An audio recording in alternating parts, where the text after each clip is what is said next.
আসসালামু আলাইকুম everyone, welcome to software testing tutorial. আমরা গত দুইটি ভিডিওতে আমরা সফটওয়্যার টেস্টিংয়ের দুইটা টপিক নিয়ে আলোচনা করেছি। আজকেরটা তৃতীয় ভিডিও। আমরা আজকে হচ্ছে সফটওয়্যার টেস্টিং অবজেক্টিভ এবং রোল অফ এ টেস্টার নিয়ে আলোচনা করব। সো প্রথমেই আসি কি টেস্টিং অবজেক্টিভ। তো আমরা জানি আমাদের টেস্টিং অবজেক্টিভটা কি। আমরা হচ্ছে যাতে আমাদের ক্লায়েন্ট রিকোয়ারমেন্টগুলো ফুলফিল করতে পারি এবং হচ্ছে আমার সফটওয়্যারটা যাতে যথেষ্ট বাগ ফ্রি হয়, ইউজার এক্সপিরিয়েন্স যাতে ভালো হয়। ঠিক আছে, তো আমরা এখানে এগুলো পয়েন্ট আকারেই লিখছি। তো হচ্ছে রিকোয়ারমেন্ট ফুলফিলমেন্ট, লাইক হচ্ছে আমাদের কাস্টমার রিকোয়ারমেন্ট যে দিয়েছে, রিকোয়ারমেন্টটা আমার সফটওয়্যারটা ফুলফিল করতেছে কিনা, আমার সফটওয়্যারটা ওই হিসাবে আমরা তৈরি করতে পারছি কিনা, এটা হচ্ছে একটা অবজেক্টিভ। দেন হচ্ছে আমাদের সফটওয়্যারে কোনো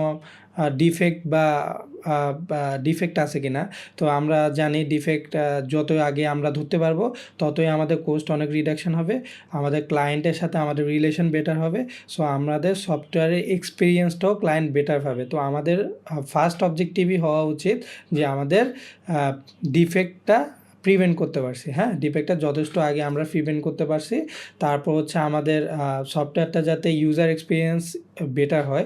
লাইক হচ্ছে আমরা অলওয়েজই বলি যে আমরা যখন টেস্ট করব, টেস্ট করার সময় আমাকে ইউজার ইন থেকে চিন্তা করতে হবে।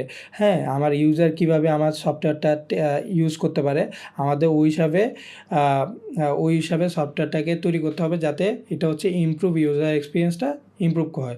হ্যাঁ, তারপর হচ্ছে বিল্ড কনফিডেন্স প্রোডাক্ট। তো হচ্ছে আমাদের প্রোডাক্টটা যাতে বাগ ফ্রি হয়, বাগ ফ্রি হলে কি আমাদের প্রোডাক্টটা কাস্টমার ইউজ করে বেটার ফিল করবে, ভেঙে যাবে না। যে কোনো জায়গায় হচ্ছে হঠাৎ ভেঙে যায়, হঠাৎ ইরর আসে। সো এইসব যদি না আসে, আমাদের প্রোডাক্টের উপর ক্লায়েন্টের কনফিডেন্সটাও বেড়ে যায়।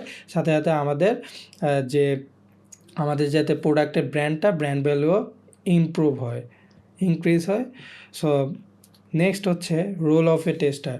যদি রোল অফ এ টেস্টার বলতে যাই তাইলে হচ্ছে বলতে হয় যে হচ্ছে আমাদের প্রথম কাজটাই কি, রিকোয়ারমেন্ট অ্যানালাইসিস, রাইট।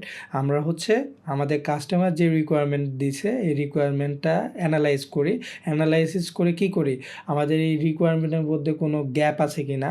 ঠিক আছে, গ্যাপ আইডেন্টিফাই করি।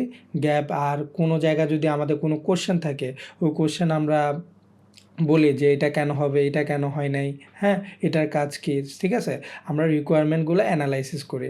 সো এটা হচ্ছে আমাদের প্রথম কাজ। তারপর হচ্ছে কী করি, তারপর হচ্ছে আমরা রিকোয়ারমেন্ট অনুযায়ী হচ্ছে আমরা টেস্ট প্ল্যান করি, টেস্ট সিনারিও প্ল্যান করি, টেস্ট কেস ডিজাইন করি, টেস্ট কেস লিখি। হ্যাঁ, সো এগুলো হচ্ছে আমাদের প্ল্যানিংয়ের অংশ। তো হচ্ছে আমরা যখন টেস্ট প্ল্যান করে ফেলবো, টেস্ট কেস লিখে ফেলবো, তখন একজন টেস্টার কী করে, তারপর হচ্ছে সেই এনভায়রনমেন্ট সেট আপ করে। ঠিক আছে, এনভায়রনমেন্ট সেট আপটা কেন লাগবে, লাইক হচ্ছে আমি 100টা টেস্ট কেস লিখছি, এখন আমার সফটওয়্যারটা কি, আমার সফটওয়্যারটা হচ্ছে আমার কাছে মানে ওই বিউলটাও কি হচ্ছে আমি পেয়েছি কি না। লাইক আমার সফটওয়্যারটা বিভিন্ন ধরনের সফটওয়্যার, ডেস্কটপ অ্যাপ্লিকেশন হইতে পারে, ওয়েব অ্যাপ্লিকেশন হইতে পারে, মোবাইল অ্যাপ্লিকেশন হতে পারে। যদি মোবাইল অ্যাপ্লিকেশন হয় তাইলে আমার মোবাইলে কি এই বিউলটা মানে যেটা আমি টেস্ট করব ওইটা কি ওই অ্যাপ্লিকেশনটা আছে কিনা, বা ওই অ্যাপ্লিকেশনটা ওই ফিচারটা ডিপ্লয় হয়েছে কিনা। সো এইগুলো হচ্ছে সব এনভায়রনমেন্ট সেট আপের মধ্যে পড়ে। ঠিক আছে, তারপর এনভায়রনমেন্ট সেট আপ করে ফেললাম আমার মোবাইল বা কম্পিউটারের মধ্যে, আমি ওই জিনিসটা টেস্ট করার জন্য আমি এখন তৈরি। তারপরে আমি কি করতে পারি, তারপর আমি হচ্ছে টেস্ট কেস এক্সিকিউশন করব। এক্সিকিউশন করে যদি আমার কোনো প্রবলেম পাই, এগুলো আমি রিপোর্ট করব। হ্যাঁ, রিপোর্টিং করার পরে হচ্ছে আমার কি, তারপর হচ্ছে আমার ভেরিফিকেশন অ্যান্ড কোলাবোরেশন। এখন আসি, এখন ভেরিফিকেশন কেন, ভেরিফিকেশন হচ্ছে আমি যে বাগ বা ডিফেক্ট রিপোর্ট করলাম, ডিফেক্টটার স্ট্যাটাস কী আছে, সে এটা কি ডেভেলপার আদৌ সলভ হচ্ছে কি না, বা এটা কি হচ্ছে এটার প্রায়োরিটি সেভিরিটি কি। হ্যাঁ, সো এটা কি ডেভেলপার ফিক্স করবে কি না।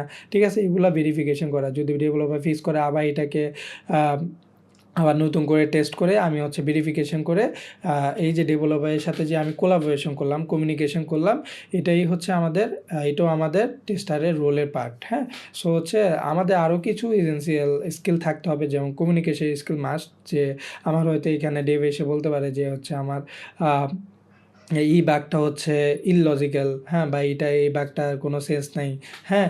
এই বাগটা রিপ্রোডিউস করা যাচ্ছে না।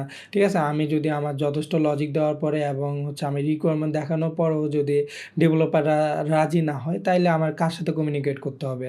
আমার প্রোডাক্ট ওনার অথবা হচ্ছে আমার হচ্ছে কি প্রোডাক্ট ম্যানেজার, যার ক্ষেত্রে অথবা যে বিজনেসটা ভালো বুঝে তার সাথে হচ্ছে আমার কমিউনিকেট করতে হবে। কমিউনিকেট করে সিউর হয়ে তারপর আবার ডেভেলপারের সাথে এটা নিয়ে নেগোশিয়েট করতে হবে এবং তার রেফারেন্স নিয়ে আসতে হবে, রাইট? সো এই যে আমাদের কোলাবোরেশন কমিউনিকেশন স্কিলটা আমাদের সফটওয়্যারের টেস্টারদের জন্য একদম মোস্ট এসেনশিয়াল এবং ইম্পর্টেন্ট স্কিল, ঠিক আছে? সো আপাতত এইটুকুই আজকের মতো। সো আজকের ভিডিও এইটুকুই। পরবর্তী ভিডিওতে আমরা আলোচনা করব